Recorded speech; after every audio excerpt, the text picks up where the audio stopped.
We're at a point right now where our response times are well above the national average. And unfortunately, our citizens are waiting much longer for help. And quite frankly, we do not have enough staffed equipment to meet the demands of our growing city. We have many challenges, but some of our biggest challenges are our geography as a city and our capacity to handle multiple calls at the same time. Right now, the city is 13 miles long. We only have one dedicated fire engine, and that distance is huge, and it can take 17 to 18 minutes to get from one end to the other. Response time is one of the most critical things in law enforcement, and right now our average response time is 9 minutes. The national average is 5 minutes. So if you think about when you're needing help, how long a minute takes. If it's a medical related call, that's obviously even more important that we respond and help. And then also if it's any type of violent call, the quicker we can get there, the quicker we can apprehend suspects, the quicker that we can secure evidence, and the better outcome for the community. Over the last 4 years, we've seen around an 87% increase in violent crime, which is pretty significant. Those investigations become way more lengthy and detail-oriented, which take a lot more resources, which we're already short on. So that is the biggest concern, is the combination of growing population and the types of crime we're seeing has been a challenge for us. The biggest changes that we've had in our department since 2006 would be just the significant increase in call volumes and our inability to be able to handle that increase with the current staffing level that we've had, as well as just the geographical area of the city has expanded so much that just given the distances we have to travel is impacted our ability to meet those needs. How many firefighters and fire engines do you think are protecting our 50,000 people during the day and 30,000 people at nighttime? Because we have to think about our impact is 50,000 to 55,000 during the day. We've got 7 firefighters on duty to protect 50,000 during the day and 30,000 at night. It's not enough. We don't have any resources available when that third or fourth call comes in. It causes our fire officers to make decisions as to which call is the highest priority, and often they have to divert from one call to another or quickly clear a call so that they can start responding to another call.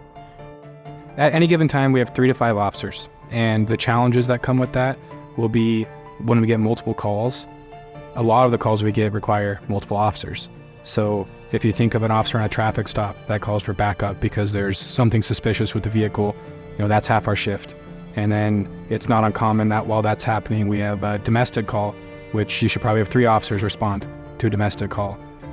Just in that moment, we have no more officers to respond in the city. And that scenario is not uncommon at all. It's actually very frequent that we'll encounter an inability to respond quickly to calls for service. And so what you see are officers no longer proactively policing because they're having to stay available to help their partners and to respond to the calls for service coming in. The community has to choose between a reactive or a proactive police department. The community should understand the challenges of longer response times and understand that as we grow, that is not going away. That problem is going to keep getting worse. And we try to adapt as a police department, but at some point you just need more resources. And again, as a department head for the city, I want the best police department for our community. And if we give the community all the information, then they get to choose on what they want moving forward. Well, if this levy passes, immediately we'll be able to hire staff to man a second dedicated fire engine at our North Station near Costco. And that this will give us 2 staffed fire engines and 2 staffed ambulances 24 hours a day. And then the planning and construction of our third station can occur over 2 to 3 years, and that third station then would be cross-staffed with a fire engine and an ambulance, so whatever would be needed would be dispatched, so we could either get a fire engine or an ambulance that would respond from that station. With the levy, the 2 biggest benefits we'll see are decreasing our response times, making sure we can get to your call for help quicker, and also just adequate coverage for the city. The staffing will definitely stabilize us to a point where we can properly police the community, be proactive, engage with our community, and ensure that those partnerships remain so we're the safest community possible. Often we respond to situations that are likely one of the most critical or dangerous times in someone's life. We're here for you to provide the best service that we can. And currently, we're struggling to keep up with that demand of the service that we provide. We're very fortunate to want to have a supportive community, and we have officers that show up every day with a purpose to serve the community.